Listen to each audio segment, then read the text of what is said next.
Bonjour à tous, je m'appelle Guy Martial Divakou, je suis ingénieur en système de contrôle et automatisation. Je vous souhaite la bienvenue sur ma chaîne. Bonjour à tous, dans cette vidéo, on va apprendre à créer un projet à l'aide du logiciel Control Builder de ABB. Donc on va programmer un automate afin de lire une entrée analogique et puis contrôler également une sortie analogique. Donc la première chose à faire ici, c'est d'aller dans Fichier, New Project et sélectionner le type de contrôleur que vous utilisez. Donc dans notre cas ici, on va utiliser le contrôleur AC800M. Donc on va donner à notre projet un nom.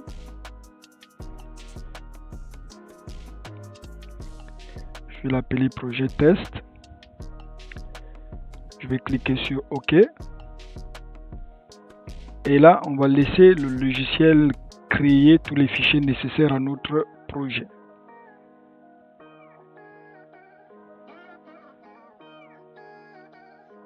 Ok. Donc, une fois tous les fichiers et répertoires créés, on se retrouve donc avec 1, 2, 3 répertoires. Donc, dans le premier, si on l'ouvre ici, on va regarder, on va retrouver en réalité toutes les librairies par défaut dont on va avoir besoin dans notre projet. Vous allez voir que dans le projet qui nous intéresse ici, on va devoir en ajouter d'autres. Ensuite, j'ai application. Donc, dans l'application, on va retrouver notre programme. Et pour finir, on a la section contrôleur. Donc, c'est là qu'on va définir le type de contrôleur qu'on utilise, le type de carte d'entrée-sortie qu'on utilise également. Et évidemment, changer l'adresse IP de notre contrôleur pour pouvoir être en mesure de communiquer en réseau avec lui. Donc ici, l'ordre par lequel vous commencez n'est pas aussi important que ça là. Donc, on va commencer par la section contrôleur. Donc, dans contrôleur, si je regarde ici, j'ai une adresse IP déjà par défaut. Donc, qui ne correspond pas exactement à l'adresse de notre réseau ici. Donc, on va la changer tout à l'heure. Donc, si j'ouvre mon contrôleur ici, ma section contrôleur, j'ai ici donc le hardware. Donc, ça c'est le type de contrôleur, le type de PLC que j'utilise. Si je clique dessus, là, je vais avoir le type de contrôleur qui vient par défaut. Donc, lui, il ne correspond pas exactement à celui qu'on a ici au laboratoire. Donc, vous voyez derrière moi ici. Donc là, il va falloir qu'on le change pour commencer. Donc, comment est-ce qu'on va faire pour le changer? Donc, je vais cliquer sur le bouton droit et je vais dans Replace Unit. Donc, je clique dessus, cette fenêtre, pas besoin de mettre des commentaires dessus, vous cliquez sur OK. Ensuite, j'arrive ici. Donc, je sais, d'après les documents techniques de mon contrôleur, je sais que j'ai affaire à un PM851. Donc là, je le choisis ici et puis je clique sur Replace. Donc, je clique sur Yes. Ensuite, Close. Donc ici, je vois que le contrôleur vient de changer. Donc, c'est très important de le faire, sinon vous ne serez pas en mesure d'établir une communication avec ce contrôleur. Donc ensuite, une fois le contrôleur a changé, je vais cliquer sur le plus à côté du contrôleur. Donc là, j'ai tout ce qui vient comme interface avec le contrôleur. La première chose que je vais faire dans ce menu d'interface ici, ça va être quoi? Je vais aller changer l'adresse IP dans la carte Ethernet. Donc je vais cliquer 2 fois dessus et puis là, j'arrive à cette fenêtre. Donc là, je vais dans Settings et vous voyez ici, j'ai l'adresse par défaut. Donc je vais la changer. Donc, je regarde dans mon réseau ici, l'adresse qui est accordée au contrôleur que je veux programmer ici va être la 10 224 244 et puis 55. Donc ça c'est très important de rentrer la bonne adresse IP. Donc le masque par réseau, je peux le laisser tel quel. Je vais cliquer ici pour valider ce que je viens d'apporter comme correction. Donc vous voyez, j'ai pas d'erreur, j'ai pas d'avertissement. Donc ensuite je vais enregistrer Je peux tout simplement, ici j'enregistre, je reste dans la même fenêtre, mais si je clique sur lui, j'enregistre et puis je sors de cette fenêtre. Donc là, je viens de changer l'adresse sur ma carte Ethernet. La prochaine chose que je vais faire, donc là la prochaine chose que je vais faire en fait, restons dans les adresses IP, je vais tout de suite, comme je dis, il n'y a pas d'ordre en tant que tel. Et là, je vais tout de suite changer l'adresse IP de mon contrôleur ici. Donc je clique sur le bouton droit de ma souris, je vais dans propriété et puis je vais dans système identité. Je clique là-dessus et puis vous voyez j'ai l'ancienne adresse, donc là je vais changer, c'est 10.224.244.55. donc c'est très important, c'est la même adresse que sur ma carte réseau. Je clique OK, donc là j'ai fini avec mes adresses IP. Et là quand je reviens dans le contrôleur ici, vous voyez j'ai un module Ethernet, j'ai un module de communication et j'ai un module BOSS. Donc le module BOSS là, c'est le module sur lequel on va brancher nos cartes d'entrée-sortie. Parce que quand on regarde un PLC, en réalité là, c'est fait de quoi? Donc c'est fait d'un contrôleur, ensuite des modules d'entrée et de sortie. Donc les modules d'entrée et de sortie, on va brancher sur le module d'entrée, on va brancher nos capteurs. Sur le module de sortie, on va brancher nos actionneurs. Donc c'est qu'on veut contrôler. Donc là, je vais ici sur module BOSS, clique sur le bouton droit et puis là je vais dans Insert Unit. Donc je fais Insert Unit et là je vais aller chercher le type de module d'entrée-sortie que j'ai installé sur mon système. Donc ici nous on a des modules d'entrée de type AI801. Donc je clique sur le AI801 et puis je peux lui donner un nom ici. C'est pas obligatoire mais je peux lui donner un nom. Disons qu'il va s'appeler input parce que je sais que ce sont des inputs. On est d'accord? Donc on va dire module input. Donc je vais cliquer sur insert. Donc là il nous dit you have selected a unit from an connected library. Donc là il me dit je viens de sélectionner un module qui n'est pas dans une librairie qui est connectée au projet en ce moment. Donc je vais juste cliquer yes et puis lui il va aller automatiquement me télécharger ces librairies. Donc je clique sur yes. Donc là j'ai une autre erreur ici. The maximum length of the name is to 40 characters. Donc ce qui veut dire que mon nom est trop long à son goût. Donc ce que j'ai à faire ici c'est juste enlever. Je vais garder input. Je clique sur insert et là regardez qu'est-ce qui vient de se passer. Vous voyez sous module BOSS je viens d'avoir mon module d'entrée AI801 qui vient d'être inséré. Donc je clique sur close et là je refais la même chose pour mon module de sortie. Insert unit et là cette fois je vais chercher un AO. Donc AO 801. En fait, AO pourquoi? Analog Output. L'autre était AI pour Analog Input. Donc là, je le choisis et puis je peux le donner un nom comme disons Output. Donc ici, c'est très important. Je vous ai pas fait observer ça quand j'ai créé le module d'entrée là, mais regardez ici. Vous voyez, il me donne la position. Donc il dit la position 2. Donc en réalité, cette position correspond à l'endroit où physiquement est branché mon module de sortie. C'est-à-dire que si je regarde comment mon PLC est fait là, je vais avoir mon contrôleur. Tout de suite après mon contrôleur, je vais avoir mon module d'entrée.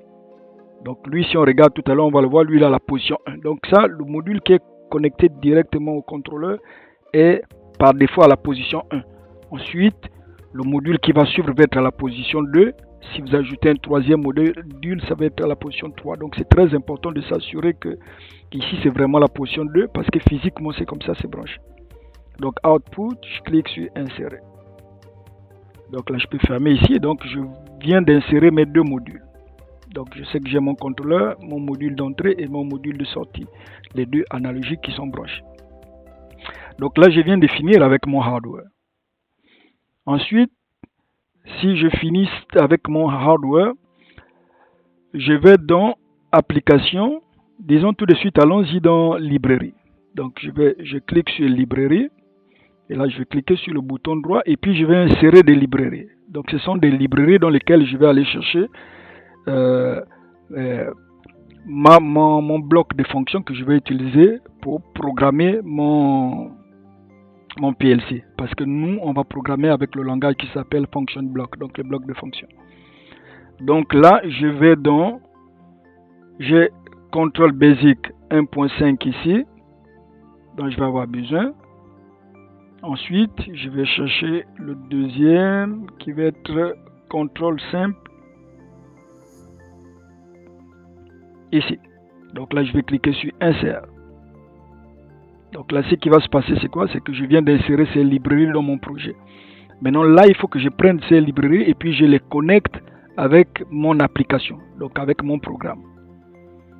Donc, je viens ici dans Application, je clique ici et je vais dans Connected Libraries. Donc, je vais cliquer sur le bouton droit et puis je vais chercher Connect Libraries. Et puis là, il va me donner toutes les librairies que je peux connecter à mon programme. Donc là, je vais les sélectionner tous.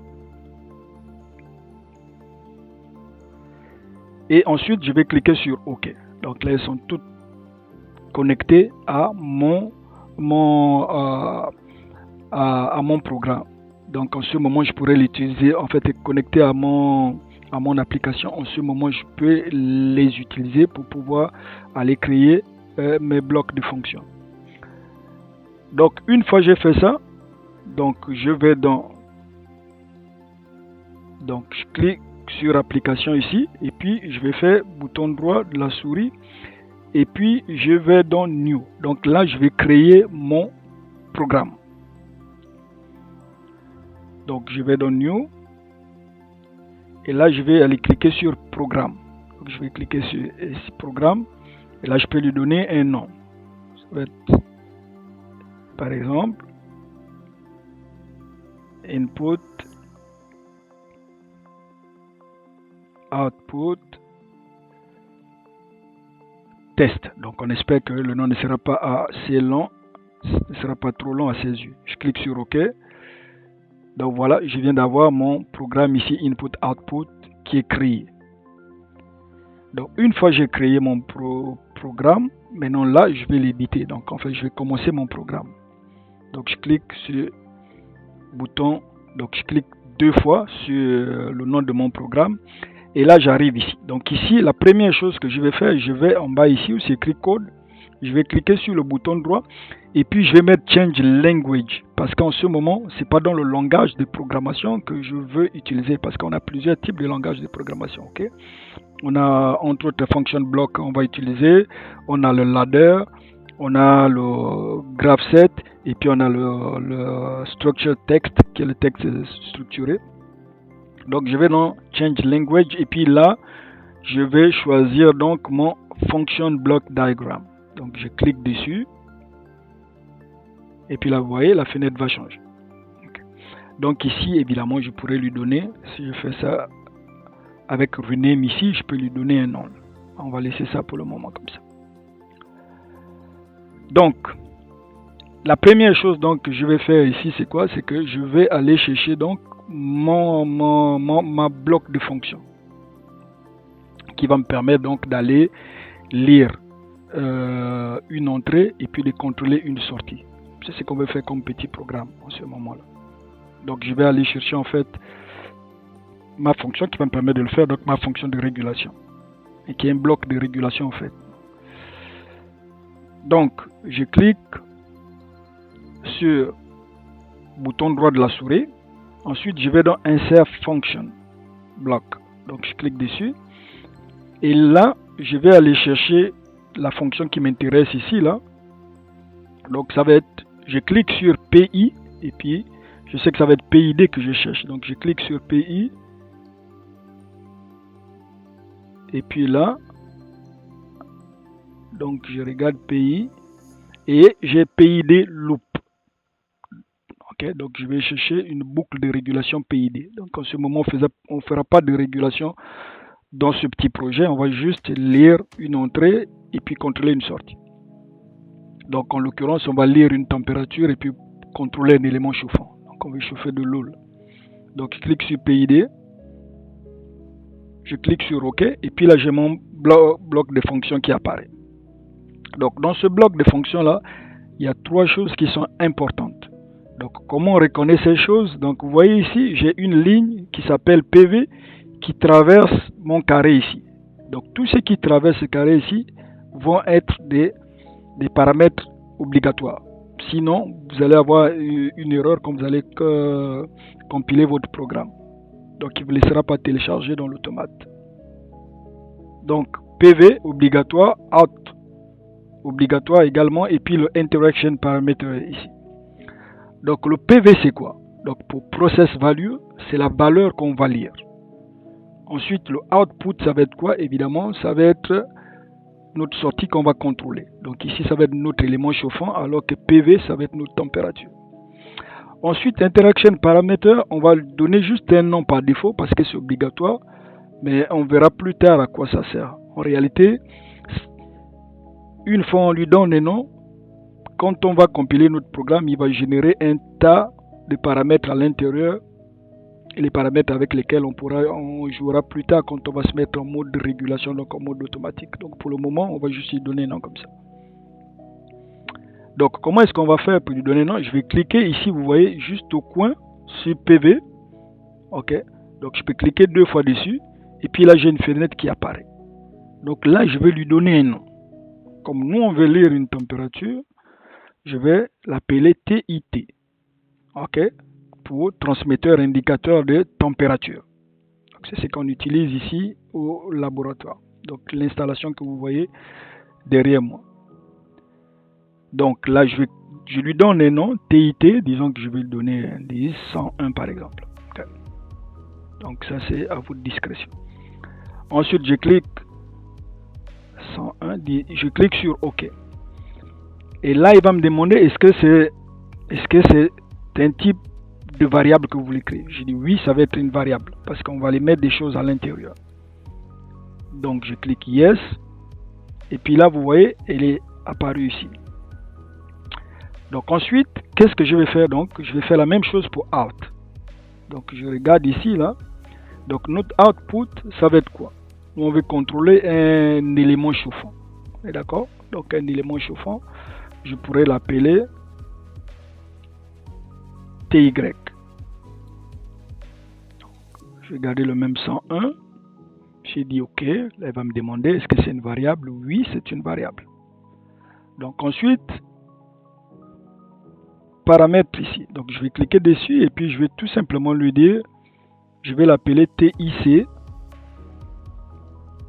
Et puis je vais mettre underscore par paramètre. Donc TI c'est quoi? C'est contrôleur indicateur de température. Donc je vais cliquer sur OK. Donc là encore c'est une variable, je dis yes. OK. Donc là, une fois j'ai fini de créer mes trois paramètres, donc vous voyez ici, je vais observer que ces trois paramètres donc se retrouvent ici, ils ont été créés dans cette fenêtre ici. Donc là, la prochaine chose que je vais faire, c'est quoi? C'est vérifier mon programme pour voir s'il n'y a pas d'erreur ici. Donc je vais ici, sur ce petit bouton ici, check, je clique dessus. Et puis là, vous voyez, le résultat ici, j'ai 0 erreur, 0 warning. Donc je suis sur le bon chemin. Là. Ensuite, je vais enregistrer. Donc c'est très important, il faut enregistrer. Donc je clique sur enregistrer, donc mon programme est terminé. Maintenant, la prochaine chose que je vais faire ici, donc la prochaine chose que je vais juste agrandir ça, enfin, mieux de le laisser comme ça. Donc la prochaine chose que je vais faire ici, je vais associer, vous voyez les variables que j'ai créées ici, là, ces deux surtout, je vais les associer donc à l'endroit où ils sont physiquement branchés sur les cartes. Ok, donc qu'est-ce que ça veut dire? Ça veut dire je vais m'en aller ici, donc je reviens dans mon module d'entrée, je commence par le module d'entrée ici, je double-clique dessus, et puis là je vais dans connexion, et puis là vous voyez ici vous avez input 1 jusqu'à input 8. Donc ma carte d'entrée analogique qui est branchée dans mon installation a 8 entrées. Donc là il faut que je regarde, j'aille donc physiquement regarder pour voir sur quelle entrée est branché le transmetteur de température que je vais lire. Ok, donc je le sais d'emblée que c'est branché sur l'entrée numéro 5. Donc là, il faut que j'aille regarder, il faut aller regarder ça physiquement là. Donc je vais dans la section ici variable qui correspond à l'input 5. Et une chose à remarquer ici, si je regarde ici, ces deux derniers chiffres ici, j'ai 1 et puis 5. Donc comment j'interprète ça en fait? Je sais que j'ai affaire au module qui est branché à la position 1 et puis à l'entrée numéro 5. Donc là, je vais cliquer ici sur variable et puis je vais sur ce petit icône ici et je clique dessus. Et puis là, je clique sur le plus à côté d'application. Et puis là, je vais chercher mon programme qui est là. Je clique dessus. Ensuite, qu'est-ce que je veux lire? Donc, je vais lire TIT 101. Donc, je suis en train d'associer la variable que j'ai créée au input physique sur lequel il est branché en fait sur mon module d'entrée. Donc, ça fait vraiment la jonction entre le logiciel et puis le côté physique. Donc là, je clique deux fois dessus. Et puis là, c'est sélectionné. Et une fois que j'ai fini ça, je clique ici pour vérifier si j'ai pas d'erreur. Zéro erreur, zéro warning. Ensuite, donc, je peux cliquer ici pour enregistrer et fermer. Donc, je vais faire la même chose pour le module de sortie. Je viens ici. Clique deux fois. C'est normal, nous en industrie, il faut cliquer deux fois pour être sûr que c'est véritablement l'action qu'on veut faire. Donc là, je vais sur le module de sortie et sur le module de sortie, je fais le même exercice. Donc je vais regarder physiquement où est branché mon élément chauffant là, que je vais contrôler. Donc si je regarde physiquement, mon élément chauffant est branché à la sortie numéro 1. Donc là, je viens à la sortie numéro 1 dans le coin variable. Là encore, sur mon petit icône ici, je vais dans l'application. Je vais dans mon programme et là, cette fois, je vais chercher le TY101. Je clique dessus. Je fais le même processus de vérification. Super, pas d'erreur. Je ferme. Ok, donc une fois on a fini de faire notre programme, donc on a fini de créer notre projet et on a fini d'écrire notre programme. Donc la prochaine étape va consister à télécharger notre programme dans notre automate programmable. Donc comment est-ce qu'on va faire ça? On va venir ici, cliquer sur ce bouton ici, donc download. Je vais cliquer dessus et là il va falloir qu'on écrive notre user ID et puis notre mot de passe. Donc comment on fait pour trouver notre user ID? Si vous regardez ici, donc ici vous pouvez bien voir votre user ID. Donc dans mon cas ici c'est 800XA installer. Donc je vais l'écrire 800XA installer. Ensuite le mot de passe. Donc le mot de passe, je vais rentrer le mot de passe. Dans votre cas, vous, le mot de passe va être ABC 1, 2, 3, 4, 5, 6 et point d'exclamation. Donc là je clique sur OK.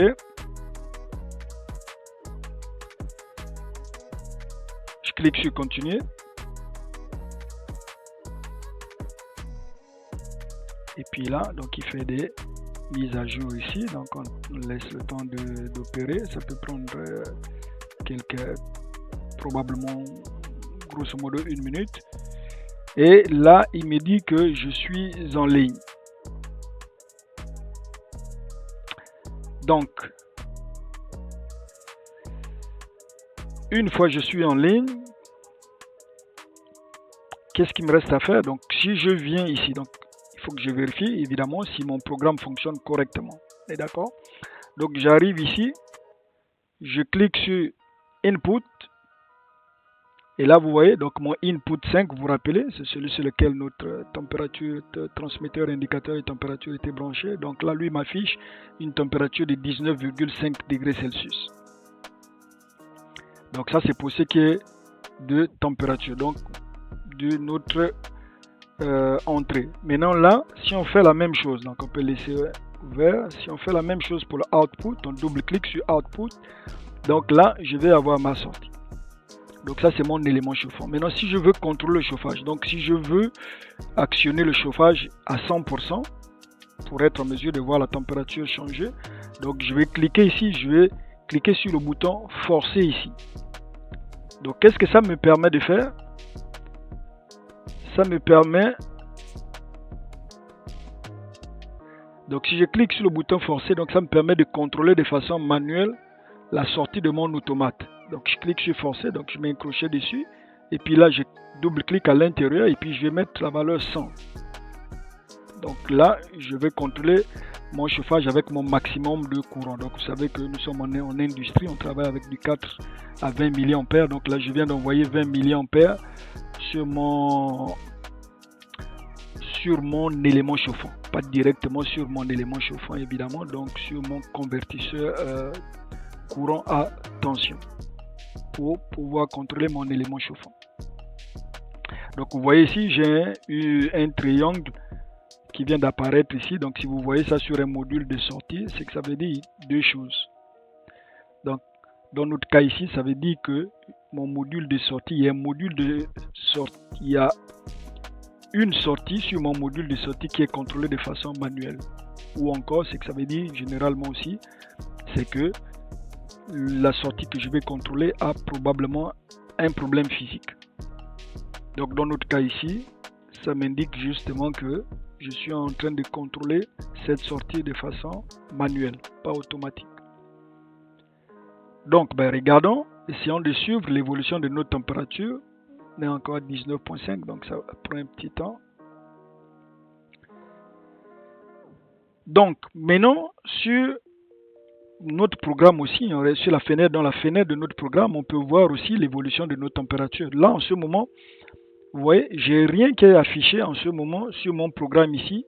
Pourquoi? Parce que cette fenêtre-là correspond à la fenêtre qui était ouverte avant que je ne sois en ligne avec mon automate.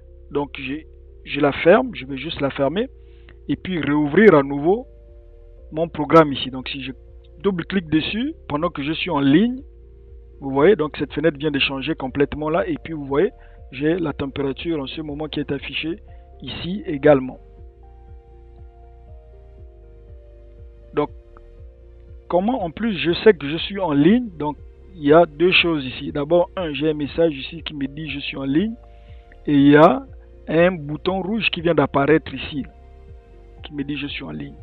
Donc maintenant, si je veux me mettre offline, donc je vais couper la connexion avec mon automate, je clique dessus et puis là je ne suis plus en ligne. Donc vous voyez, je suis en offline. Donc regarde, ok, donc ceci conclut notre vidéo sur comment faire pour créer un projet et puis évidemment créer également un programme pour pouvoir lire une entrée analogique et puis contrôler une sortie analogique.